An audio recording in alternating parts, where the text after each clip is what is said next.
I think the most pressure packed thing that you do in sports is to be a fan. I tell people all the time, I love being in front of 70,000 fans with the game on the line, millions more people watching on television. And I have the confidence to go, man, I'm going to throw it right. Like I'm going to hit him right in his lead number on his jersey. Like I can throw a ball down the field with a lot of confidence and put it in the right spot with all of this going on. But it's so hard to sit on the sidelines, whether your defense is out there or your kicker is out there. And the most pressure I feel is when I don't have an ability to do something about the game. There was an interesting thing that I saw happen this year's men's Final Four. It was March Madness, whatever it was, and I think it's when UConn made this 3-point shot to beat Duke. And what was so fascinating, they showed 10 different camera angles, and when the shot went up, it was complete silence. Like nobody, like all the fans just, they just stopped speaking, they stopped screaming, they stopped, and for a split second, it was just this.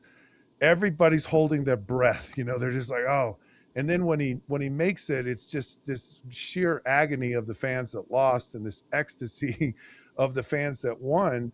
And it's so hard to be a fan because I think the pressure is more on the fans because you just got to sit and take it and watch it, and there's nothing you can do about it on your best day. Mm-hmm. That's an interesting take. I would have never. When you were saying that, the initial thought was, where's Scott going? Like, why would there be pressure, and anxiety, or just that feeling of just helplessness from a fan perspective? You got the freedom to go to the, to walk away from the game. You can leave. You're not worried about someone, putting your name in the papers the next day. You're not worried about having to do press conferences and explain what went wrong and right or wrong. And then when you put it in that, you think about it for the true fan, for those that are truly invested.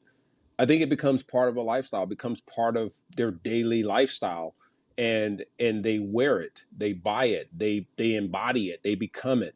And those that stay loyal to that, I truly believe they feel the pain and the frustration when the team and the players are feeling it. So they may be sitting in the stands, but I never thought about that part that you just mentioned, like the hopelessness and helplessness. Like they can't impact it, they can't change it. Yeah, you can make all the noise you want, but at the same time, you don't get to have a say in anything. But you have to give that 100% support, and you're paying for it.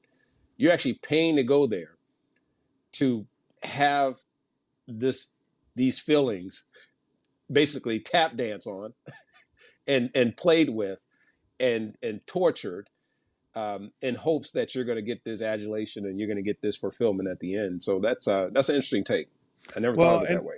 and I think about like parents or spouses or who go to games and they have to listen to the fans say whatever the fans are going to say, but they're agonizing because they've been the ones who drove you to all the practices or took you to all these places, who supported you when you were nothing, or and raised you and birthed you and all that stuff. And so there's just and I love the view of when they show the parents of these athletes, and just the sheer agony, that it's like I can't watch it. The moms are over there just like covering their, and I just, to me, feel like that's the most pressure thing you can get into, because when you're an athlete, so often you're just like, man, I didn't even think about it. I was just like calm and cool, and I know it's pressure, but I just think it's harder for the people that aren't there. That's probably a different level. That's different levels of fans right there. Even with that one, I didn't think about, like the parents are sitting there, they're fans,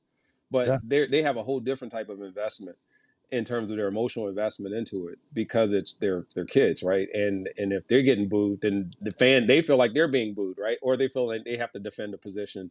And if their son or daughter's being celebrated, they kind of get to feel that energy of, hey, all these people are really liking and having this, massive, feeling of greatness, on my child. So that's interesting.